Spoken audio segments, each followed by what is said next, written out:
اور وہ نہیں سن رہے. اسلام آباد ہائی کورٹ نے اس سے پہلے جج دلاور صاحب کی کورٹ کو یہ حکم دیا تھا کہ آپ دائرہ اختیار کے حوالے سے معاملات کو پہلے فائنلائز کریں, اور انہوں نے بھی اس کو پسے پش ڈال کر اپنے ہی ٹرائل کا جو میرٹ کا فیصلہ تھا وہ جاری رکھا ہوا تھا. تو کہنے کا مطلب یہ کہ بڑی کورٹ کا پھر فائدہ کیا ہے, پھر اس کی حیثیت کیا ہے, پھر اس کی وقت کیا ہے, کہ جب بڑی کورٹ ایک بات کہہ رہی ہے چھوٹی کورٹ کو کہ بھی پہلے اس چیز کو آپ دیکھ لیں, اور وہ اس کو سن ہی نہیں رہی اور اپنی مرضی چلائی چلی جا رہی ہے. اور یہی بیسکلی اس ملک میں ہو رہا ہے, جس کی وجہ سے آج ہم اس نظام کو رو رہے ہیں بیٹھ کے اتنے سالوں کے بعد بھی, کیونکہ ہم نے اس کی ڈیو ریسپیکٹ دی نہیں ہے, اور ہمیشہ طاقتور کے پاؤں کی جوتی رہا ہے یہ نظام سارا. اسی لیے جس طرف اس کی مرضی ہوتی ہے اسی طرف قانون کا رخ موڑ دیا جاتا ہے, وہی اس کی تشریح نکال لی جاتی ہے, اسی طریقے سے اس کو بل دے دیے جاتے ہیں. لیکن بہرحال حق اور سچ کو پریویل تو کرنا ہی ہوتا ہے, اور وہ نکل کے سامنے آتا ہی ہے. اب دیکھتے ہیں جی کل کیا وہ اس فیصلے میں سناتے ہیں چیف جسٹس اسلام آباد ہائی کورٹ. لیکن اب اس کے بعد یہ الفاظ کہہ دینے کے بعد کچھ بچتا نہیں ہے کہ یعنی آپ انتہائی پھر کوئی ظالم قسم کے جج ہیں کہ بھئی آپ کو نظر بھی آ رہا ہے کہ کوئی آپ تاخیر کر رہے ہیں تو قتل ہو رہا ہے انصاف کا, اس کے باوجود بھی آپ فوری فیصلہ نہیں سنا رہے. تو اس پر کافی مایوسی بھی ہوئی ہے پی ٹی آئی کے لوگوں کو. اس کے علاوہ آپ سے میں بات کرنا چاہ رہی ہوں, سپریم کورٹ میں ایک اہم مقدمہ دائر ہوا ہے, وہ ہے انتخابات کے تاخیر کے حوالے سے. اور اس میں ایک بڑی دلچسپ بات یہ کہ انہوں نے یہ نہیں اب سوال اٹھایا ہوا کہ جناب آپ بتائیں کہ جی 90 دن میں انتخاب ہونا ہے یا نہیں ہونا, بلکہ معاملہ انہوں نے وہاں سے اٹھایا ہے جہاں سے اس کی جڑ خرابی کی رکھی گئی ہے. وہ جڑ کیا رکھی گئی ہے؟ وہ جڑ رکھی گئی تھی بنیادی طور پر مشترکہ مفادات کونسل کے اجلاس میں, کیونکہ اس اجلاس میں یہ طے پایا کہ جی نئی مردم شماری ٹھیک ہوئی ہے, اس کو نوٹیفائی کر دیا جائے, اور اب الیکشن کمیشن کو پابند کر دیا جائے کہ جناب آپ نئی حلقہ بندیاں کے تحت اب الیکشن کرائیں. تو آپ نے بنیادی طور پر ایک جواز فراہم کر دیا انتخابات کی تاخیر کا. اس پٹیشن میں جو انتہائی انٹرسٹنگ بات ہے وہ یہ ہے کہ انہوں نے یہاں سے معاملے کو ٹیک اپ کرنے کے لیے کہا کہ سب سے پہلے تو آپ یہ فیصلہ کریں چیف جسٹس صاحب کہ کیا یہ جو 2 نگران وزرائے اعلیٰ تھے 2 صوبوں کے, اعظم خان صاحب اور محسن نقوی صاحب, کیا یہ اس اجلاس میں شرکت کر سکتے تھے, یہ عوام کی نمائندگی کر سکتے تھے؟ پہلی بات. دوسرا سوال انہوں نے جو اٹھایا وہ یہ کہ آپ اس بات کا فیصلہ کریں کہ کیا اس بات کے تناظر میں 90 روز سے انتخابات آگے جانے چاہیے. نمبر 3 کہ یہ جو 2 نگران وزرائے اعلیٰ ہیں انہوں نے جو رائے اس میں دی ہے کہ جی بالکل ہم نوٹیفائی کر دیتے ہیں, اس کی قانونی حیثیت کیا ہے, کیا یہ اس بات کا مینڈیٹ رکھتے تھے؟ پھر اس میں متعدد انہوں نے اور سوال بھی اٹھائے ہیں کہ جیسے 90 دن ان کے پورے ہو چکے تھے, اس کے بعد ان کے جتنے بھی اقدامات ہیں ان کی کیا حیثیت ہے, کیا انہیں غیر آئینی غیر قانونی نہیں کہا جائے گا؟ کیونکہ یہ نگران حکومتیں تو ایک اسپیسیفک ٹائم پیریڈ کے لیے آتی ہیں, یہ تھوڑی ہے کہ جی اب یہ بیٹھے ہیں چوڑے ہو کے, اور یہ تو اس انداز سے بیٹھے نا. مطلب ہے کہ آپ کلاسک اگزامپل دیکھیں اس ملک میں کہ طاقتور اپنے آپ کو خدا کیسے سمجھتے ہیں. مطلب ان کا کوئی موڈ ہی نہیں ہے جانے کا, وہ تو بیٹھ کے ایسے بنا رہے ہیں ترقیاتی منصوبوں کے پلان, اور وہ اس طریقے سے جناب افتتاح کر رہے ہیں, اور ان کے جذبے آپ چیک کریں کہ جناب ہمیں ترقی سے کوئی نہیں روک سکتا, ہمیں ملک کی خدمت سے. بھائی تم ہو کون, آئے کہاں سے ہو, کس نے تمہیں کہا ہے کہ تم آ کے ملک کی خدمت کرو, تمہاری حیثیت کیا ہے بھائی آئین کے تحت کہ تم آ کے شروع ہو گئے ہو کہ جی ہم ملک کی خدمت کریں گے تو ہم ترقیاتی منصوبے تو عوام کو ریلیف. بھائی آپ کا کام ہی نہیں ہے, آپ کا کام ہی نہیں ہے آئین کے تحت کہ آپ یہ آ کے منصوبے شروع کرتے پھریں اور عوام کی خدمتوں کے ڈھونگ رچاتے پھریں, یہ آپ کا کام نہیں ہے.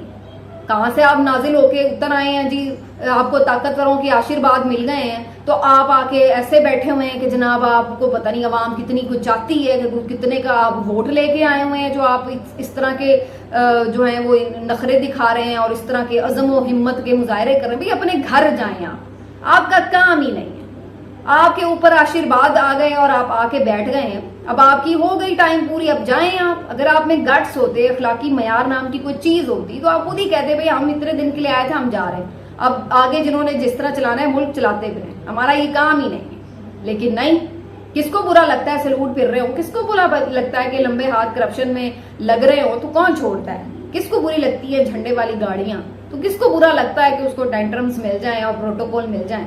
تو یہ ہمارے ملک کی بدقسمتی ہے. یہاں پر کوئی یہ نہیں دیکھتا کہ کیا صحیح ہے کیا غلط ہے, یہ کوئی نہیں دیکھتا کیا آئینی ہے کیا غیر آئینی ہے, یہ کوئی نہیں دیکھے گا کیا قانونی ہے کوئی کیا غیر قانونی ہے. اور جس کو جتنا موقع مل جائے وہ اتنا ہی ہاتھ دھو کے پیچھے پڑ جاتا ہے, اتنی ہی اس ملک کے ساتھ وہ لوٹ مار کرتا ہے. یہی اس کا حال ہے, اور یہ یہاں تک پہنچانے میں یہ سب لوگ شامل ہیں. تو سپریم کورٹ میں بڑے ویلڈ کوشچنز اٹھائے گئے ہیں کہ بھائی یہ جو نگران حکومتیں ہیں یہ کیا کس چکر میں بیٹھی ہوئی ہیں, کیا کرتی پھر رہی ہیں. اسی طرح جو نگران وزیر اعظم صاحب اب بنے ہیں ان کے بھی آپ خیالات ملاحظہ کر لیں, وہ بھی شروع ہوئے ہیں کہ جی ہمیں کوئی طاقت نہیں ملک کی خدمت سے روک سکتی. پھر ساتھ میں فرما رہے ہیں کہ جی اگر مجھے اکثر لوگ کہہ رہے ہیں جی ملک چھوڑ کے لوگ جا رہے ہیں تو کیا ہوا. یعنی ان کو اس بات کی سیریسنس کا اندازہ ہی نہیں ہے کہ لوگ ملک چھوڑ کے جا رہے ہیں تو سانوں کی فرق پڑتا ہے. بالکل صحیح کہہ رہے ہیں آپ کو کیا فرق پڑتا ہے جناب. آپ جن لوگوں کے خون چوسنے کے لیے سب اوپر بیٹھتی ہے شرافیہ آ کے, وہ تو ابھی کافی تعداد میں ہے. مطلب 23-24 کروڑ میں سے اگر کوئی 16, 17, 18, 20 لاکھ چلے بھی جائیں تو کیا فرق پڑتا ہے. بڑے لوگ ہیں خون چوسنے کے لیے جن کا اپنے خون چوسنے ہیں, بالکل ٹھیک بات ہے. اور کیا فرق پڑتا ہے کہ جو ساری پڑھی لکھی کریم ہے آپ کی, قابل لوگ ہیں, پروفیشنلز ہیں, وہ جا کے یہاں پہ تعلیم حاصل کر کے اس کے بعد باہر جائیں, جا کر باہر لوگوں کی خدمت کریں. اور یہاں پہ ہمارا حال یہ ہے کہ 300 دیہات کو ایک ڈاکٹر تک نصیب نہ ہو, تو آپ کو کیا فرق پڑتا ہے.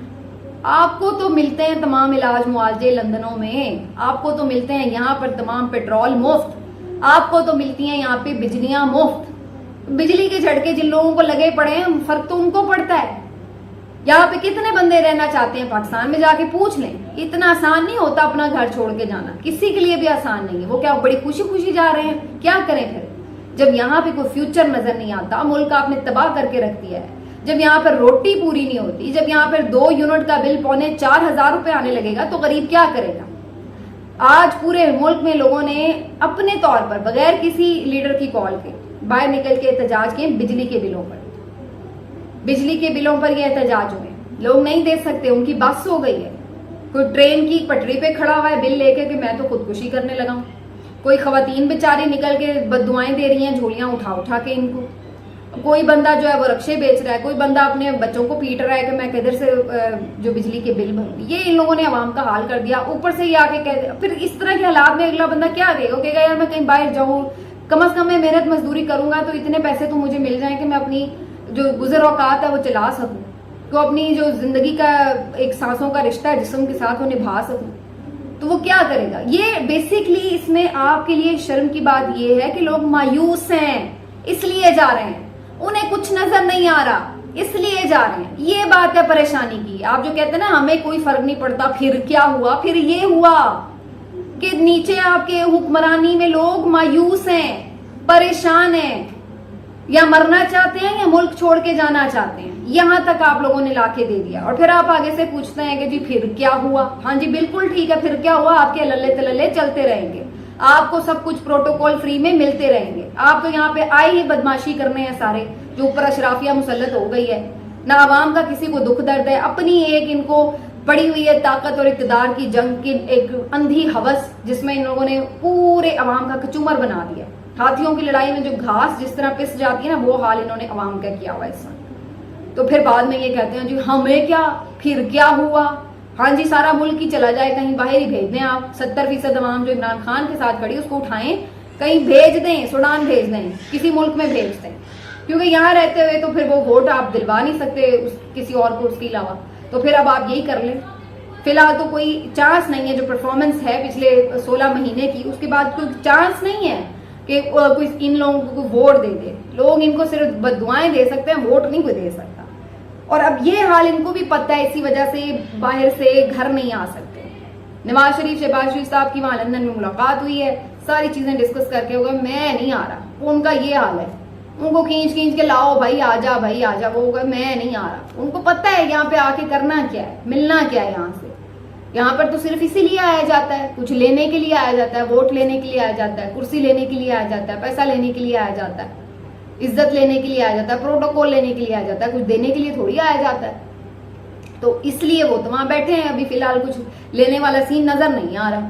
تو مجھے پتا ہے حالات نہیں جی نہیں اب رہنے دو. اصل بات یہ ہے کہ کچھ ان کے بھی مسئلے مسائل چل رہے ہیں, جو ان کی فرمائشیں تھیں وہ کچھ پوری ہوئی ہیں, کچھ پوری ہونے میں ذرا تاخیر ہو رہی ہے, تو یہ اب پھٹے ان کے چل رہے ہیں اسٹیبلشمنٹ کے ساتھ کہ جناب یہ کیا تو وہ کیا. اسی لیے مریم نواز صاحبہ کی دوبارہ جو وہ زہر افشانی ہے وہ شروع ہو چکی ہے. وہ تو آپ دیکھ سکتے ہیں ٹویٹر پہ جس قسم کے وہ پیغامات ماشاءاللہ سے پھر سے دے رہی ہیں. تو وہ یہ ان کا جو ہے وہ سارا صورت حال ہے. بہرحال جی, نواز شریف شہباز شریف کی لندن ملاقات میں فی الحال سپٹمبر میں تو طے ہوا ہے کہ نواز شریف صاحب نہیں آ رہے. باقی ایک چیز میں اور بتا دوں کہ جو پی سی بی کے چیئرمین کا معاملہ ہے, ذکا اشرف صاحب پہلے بنے تھے, اس کے بعد جب نگران حکومتیں آئی ہیں تو ان کے لیے بھی حالات ٹائٹ ہو گئے ہیں. اب یہ بھی دیکھیے کتنی انفارچونیٹ بات ہے بھائی, آپ جو بھی کوئی اہم تعیناتیاں اس طرح کی ہیں, چیئرمین پی سی بی کی بات ہو, گورنر اسٹیٹ بینک کی بات ہو, اور اس طرح کے مختلف اداروں کی بات ہو, وہاں پر آپ وہ بندہ لگائیں جس کو آپ میرٹ پر لگائیں, پروفیشنل لگائیں, جس کو پتا ہو ان چیزوں کا. وہ کوئی سیاسی وابستگی کی بنیاد پر نہ آپ لگائیں, تاکہ کوئی بھی حکومت آئے, نگران حکومت آئے, صوبائی حکومت بدلے, وفاقی حکومت بدلے, اس بات کا تعلق اس بات سے نہ ہو کہ جی مجھے تو فلاں نے اپوائنٹ کیا تھا لہٰذا میں تو اب یہاں پہ کام نہیں کر سکوں گا, یا آنے والے کو یہ نہ ہو کہ یار اب ہم آ گئے تو ہم نے تو اپنا بندہ انسٹال کرنا ہے یہاں پر. تو ورنہ یہ جو آپ کی ایک کنسسٹنسی آ ہی نہیں سکتی پالیسیز کی, اور ملک کا کباڑا اسی طرح ہوگا جیسے ہمیشہ ہو رہا ہے. اب یہی حال ہے, پہلے رمیز راجہ صاحب تھے, وہ تھے وہاں پر, عمران خان صاحب نے لگایا ہوا تھا, اس کے بعد بھائی اگر وہ صحیح کام کر رہے ہیں ان کو چلنے تو نہیں, اٹھا کے نجم سیٹھی صاحب کو لگا دیا. پھر اچھا نجم سیٹھی صاحب اگر چل رہے ہیں تو ان کو چلنے دو, نہیں پھر ذکا اشرف کو لگا دیا. اب ذکا اشرف صاحب چل رہے ہیں تو بھی چلنے دو. اب نگران حکومت آئی, ان کو ان کی شکل پسند نہیں آ رہی, اب وہ بھی ہٹ گئے. اب جناب آگے پھر دوبارہ سے نجم سیٹھی صاحب عرضی ڈال کے بیٹھ گئے. ان کو تو ویسے ہی پی سی بی سے پتہ نہیں کیا محبت ہے کہ وہ چھوڑنے کے لیے تیار ہی نہیں ہوتے. تو وہ پھر اب سنا ہے کہ ان کی وہ ایک اسٹرانگ کینڈیڈیٹ کے طور پر پھر ڈسکشن میں آ گئے ہیں کہ دوبارہ نجم سیٹھی صاحب کو یہ عہدہ مل جائے. بہرحال جس کو بھی ملے, جس طرح بھی ملے, لیکن بات وہی آ جاتی کہ جب تک میرٹ پر آپ بندے نہیں لگائیں گے تو آپ کے تمام ادارے اسی طرح تباہ حال ہوں گے. آپ نے ہر ادارہ تباہ کر لیا, اسٹیل ملز تباہ کر لی, پی آئی اے تباہ کر لی, ریلوے تباہ کر لی, آپ نے پورا اپنا ایف بی آر کا ادارہ تباہ کر لیا, آپ نے نیب تباہ کر لیا, آپ نے ایف آئی اے تباہ کر لیا, آپ نے تمام ادارے تباہ کر لیا, آپ نے عدالتیں اپنی تباہ کر لی. لیکن پھر بھی اس بات کے اوپر آپ لوگ ابھی تک متفق نہیں ہو سکے, سیاسی تمام جماعتیں, کہ ہم نے کسی کا اعلیٰ کار نہیں بننا, اور کوئی سیاسی وابستگی پر کسی کو ہم نے کوئی اپوائنٹمنٹ نہیں کرنی. ہم نے ملک کو, اگر کوئی نیت کسی کی ہوتی تو وہ یہ سوچتا کہ ہم نے ملک کو آگے لے کے چلنا ہے, ہم نے اپنی یہ خوشی یعنی دوسروں کو خوش نہیں کرنا, اوبلائج نہیں کرتے پھرنا. لیکن یہاں پر یہ سب باتیں صرف خام خیالی ہو سکتے ہیں. ملتے ہیں اگلے ویلاگ میں, اپنا خیال رکھیے. اللہ حافظ.